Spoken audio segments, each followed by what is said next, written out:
बिस्मिल्लाहिर्रहमानिर्रहीम। नाज़रीन अस्सलाम वालेकुम। नाज़रीन मैं हूं आतिफ आरिफ और आप देख रहे हैं CNN उर्दू टॉप न्यूज़।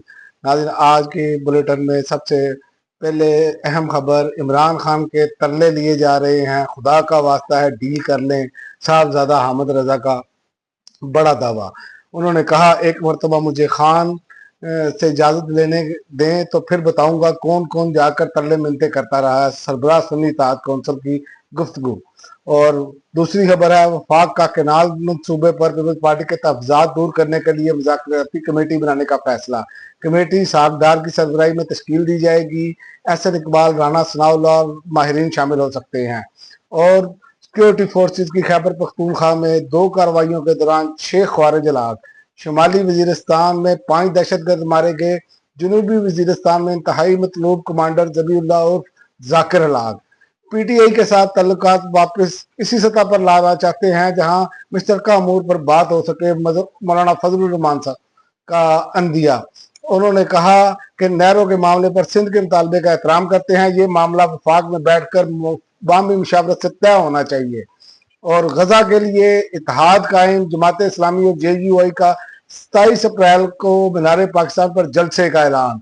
मौलाना फजलुर रहमान और हाफिज नईम का फलस्तीनियों के हक में मुत्तहिद होकर आवाज उठाने का अज़्म। और गजा के लिए मजलिस इत्तेहाद उम्मत कायम। और मुल्क भर में 22 ta 23 अप्रैल गर्मी की शदीद लहर का इम्कान, NDMA का अलर्ट जारी।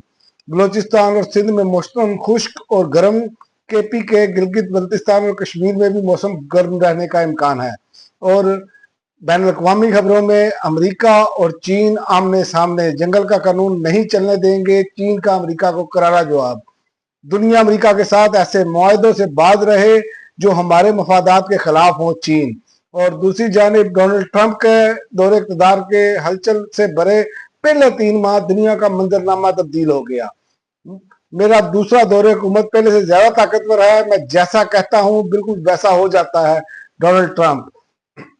और वक्फ तरमीमी बिल, भारत भर में गमो गुस्सा, हैदराबाद में बत्ती गुल एहतजाज का ऐलान। वक्फ तरमीमी बिल सिर्फ मुसलमानों के खिलाफ नहीं बल्कि तमाम अकलीती, मजहबी, समाजी और आइनी हकूक पर हमला है। असदुद्दीन अवैसी। और बांग्लादेश की मफरूर साबिक वजीर आजम शेख हसीना के खिलाफ इंटरपोल से रेड नोटिस की दरखास्त। पुलिस ने शेख हसीना वाजिद समेत 12 मुल्जमान के खिलाफ बाज़ाब्ता दरखास्त दे दी। अगले बुलेटिन तक इजाजत दे। अल्लाह हाफिज।